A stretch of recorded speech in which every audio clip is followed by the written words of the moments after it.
How's it going, everybody? RazingHel here, and today we're just going to be taking a brief look at Die for Valhalla. So this is a beat-em-up action RPG that takes a bit of a tongue-in-cheek approach to the Vikings formula. So I have a couple of games that have started here. I've put about 2 hours into it overall so far. Let's resume slot 1. Now, they start you off here. These are one of the Valkyries that you choose. I'm not exactly sure what the overall advantage is, but apparently every time you resume, you can work on a different one.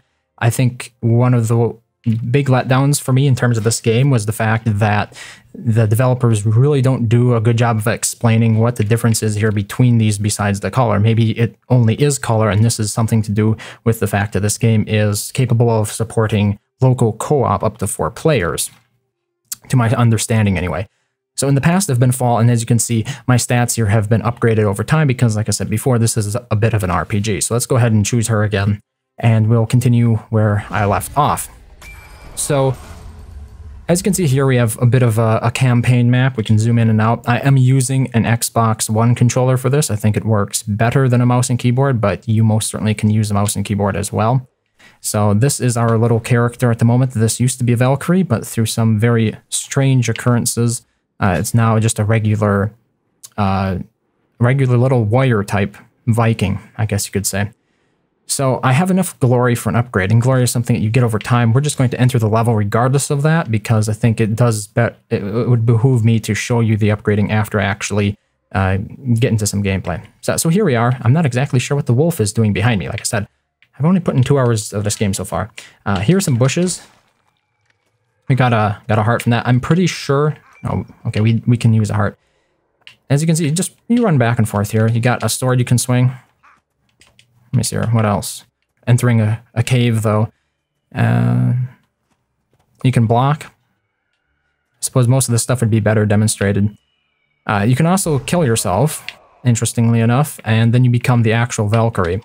Now, she doesn't do much as a fighter. You know, she can attack and whatnot, but ideally, you don't want to use her as a fighter, so you're probably going to be using one of these summons that she has. So let's get an archer here.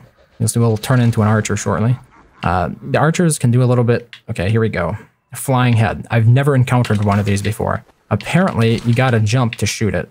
So that's a first for that. It's an interesting mechanic for sure. Up until this point, there's been really no reason that I should ever jump to fight anything. So that gives me sort of an interesting look at the expansion of the overall mechanics the game has to offer. I'm looking for hearts, though. Sometimes they are in barrels like these. And since I'm not upgraded on this character, I'm just going to kill him off again, because I wanted to demonstrate that the Valkyrie herself can haunt stuff. So example, we could become a barrel, and we could use this barrel to blow other barrels up and whatnot.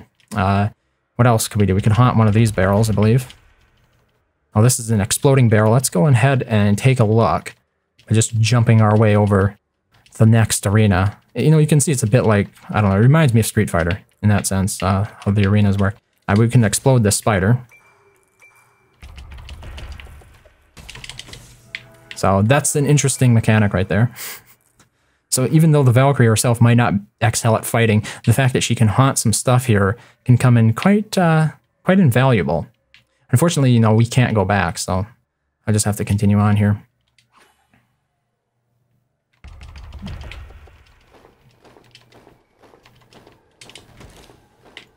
Apparently that does not work too well. Now this game has... okay, this sword can actually kill things that are airborne. This game does... Okay, I wanted to become something else, because I can't fight like that. This is taking its toll. Try to blow some of these up. Okay. Let's get rid of the bat at the very least. So you'll notice that even though my Viking died there... Wow, this spider is quite brutal. Even though the Viking died there, you can bring it back quite easily by haunting the tombstone for it. So they don't disappear necessarily. It's just you'll lose any upgrades that they've acquired up until that point. Yeah, so apparently we've got like pterodactyl eggs going on around here. There are lots of little traps. And we can set our own traps using stamina. As you can see, there's a trapper over there who's setting traps for me as well. And apparently, you know, you can play this with additional people, and I imagine it would be more interesting. Ah, good. We got him stunned. That's a bit of a more fearsome foe. Probably should consider using some of these barrels. Or not. Seems to be craftier than your average foe. And the hits do keep on coming. So, you know, after you reach the end of this arena, let's call it here, what'll end up happening is you'll have the option to upgrade your... Oh, that's not good. I accidentally walked into one of his traps. Yeah, these bats can be really obnoxious. I need to go and find another tombstone. Otherwise she's gonna die. The Valkyrie herself. Okay, so here's a warrior. Up until this point I've been using mostly ranged units. And the nice thing about the warrior is that she actually has a shield. I should probably try to use it more. Watch. So we'll block here. Arrow won't do anything. Got a little bit more strategic combat there. So that can stun the bash with the shield. And I probably should have considered knocking some of the enemies into these spikes here. Didn't occur to me at the time. There are also like 2 different modes for this game. That's probably not a good sign. Oh, we've got a boss here. But there are 2 different modes for this game. There's like a hardcore one. And then a regular one. I think this is the regular version. And the hardcore one is, it has permadeath for it. Okay, so I've encountered a boss quite like this before. Oh. Maybe not quite like that.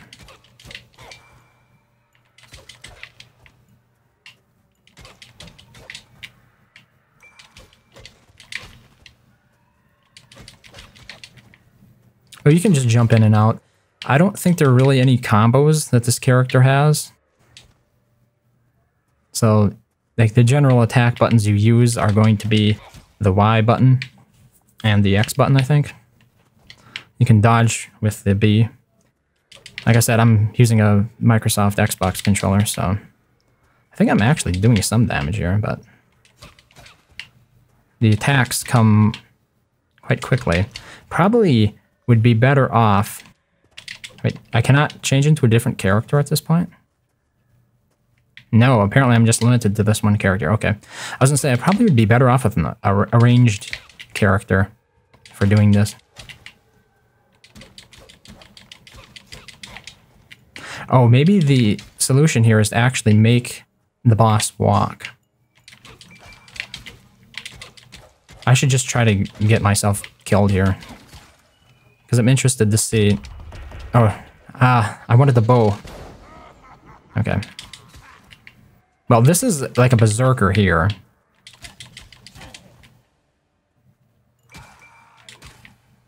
Oh. Oh. We've almost got our Valkyrie killed. Now, I'm pretty sure in the normal intermediate mode, you do not actually lose your character when she gets killed like that, but... Oh, maybe ranged isn't quite what we thought it was going to be after all. I think it will be better for us, though, because it allows us to sort of back up.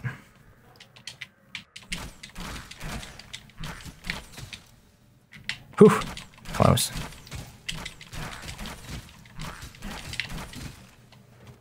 Whew. Wait, did we just find a glitch?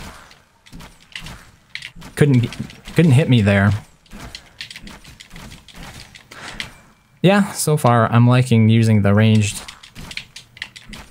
unit here better. So there are 3 different classes from what I've seen, but there are different tribes you can recruit them from, and they'll have different stats, like the amounts of health they start out with and stamina.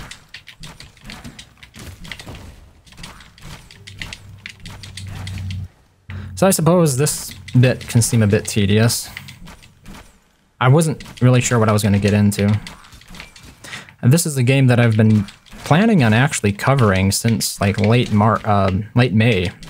I've had it on my radar, and I just kind of got busy with other stuff and never ended up playing it. But there you can see, we killed the boss, and I'm actually on fire at the moment, which means we can use the right mouse button to just, like, clear enemies for us. I should try doing that here for the next batch. I'm not sure if this is the complete end of it. Okay, here we go. Oh, this is going to be brutal.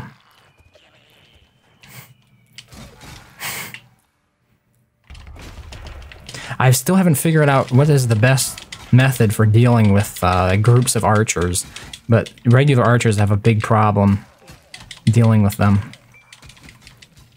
With the shield character, I could most certainly...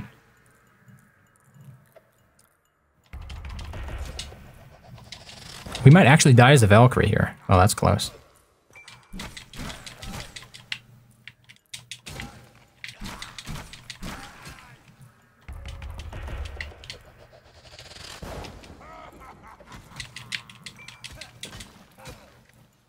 I'm not claiming to be an expert on this, obviously. I wanted one with a shield, but apparently we don't have access to one of those. I'm just trying to remember. Okay, we can do that. We can do a stomp attack. Does that stun? It doesn't seem the stomp attack stuns, but I remember it stunning other enemies. Probably should just dodge more.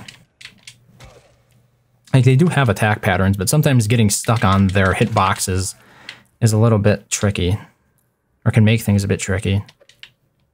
Is that spider poisoned? Maybe that's the reason why I was dying so fast. Okay, this should be easier now. I can just set a trap. Oh, it's an invisible spider. It can't get hit by traps? Maybe that's the deal here.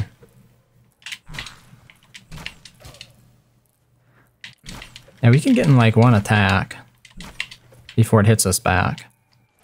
It's usually like when there are multiple enemies all attacking you at once. You sort of lose your flow. But that's part of the challenge. I wouldn't say this game is necessarily my cup of tea. I mean, this spider here is like a boss unto itself. But it does present an interesting challenge, and I think it would be more fun with other local players. Unfortunately, there is no option for multiplayer online. It's limited to local because I think all the characters are on the same screen. I know you can at least do 2 that way. So there is a level completed. Let's just continue here. I don't plan on playing another one. It's just to give you an idea of what a level can be like. But we do have an upgrade, and we can now upgrade the Valkyrie. I'm not exactly sure what causes her to gain more health, but like you can, these are the skills we were looking at earlier when we were first selecting a Valkyrie, and you upgrade them like so. And then there are different abilities, or they call them skills. So they're the runes and the skills. The runes sort of upgrade the stats, and the skills generally give you little perks. So, for example, when you prefer numbers over words, I don't even know what this does. Oh, it gives you just 50 defense. Yeah, okay, that's not a very specialized skill. But here, yeah, there aren't as many here. Killing one enemy that never hit you will regenerate 1 stamina. So we could have a skill like that. Press A to get the new skill. Oh, these are skills I already have. Okay, here we go. When a tombstone for your Viking appears, enemies are poisoned. That sounds like a compelling choice. And then we'll just save it. And, well, we actually have more skills, don't we? Wait, can we not get out of here? Let's just leave. So overall, that's kind of what it's about. The story is not necessarily all that tightly woven throughout it, from what I can tell. They do mention the story from time to time, but a lot of it is, I don't know, it's a little bit weak in my opinion. Maybe it's lost in translation in some ways, because I'm pretty sure the developers for this game are Polish. So like maybe there was a translation barrier that I just didn't understand, but I wasn't able to really figure out what the story was. Oh, I did mention that there were clans, and we can't afford any of them at the moment. Yeah, but these are the clans that will have warriors available to recruit from those tombstones that you saw using the Valkyrie. Yeah, so that's Die for Valhalla. You know, think of it what you might. I think it would be more interesting if I had other people to play it with, but unfortunately there is no option to play it online. And I understand that netcode can increase the complexity of a development, but I still would like to see that as an option for some of these games that decide to focus a little bit more on sort of team play, I guess, or cooperative couch play. So yeah, thanks for watching, and I hope to see you next time.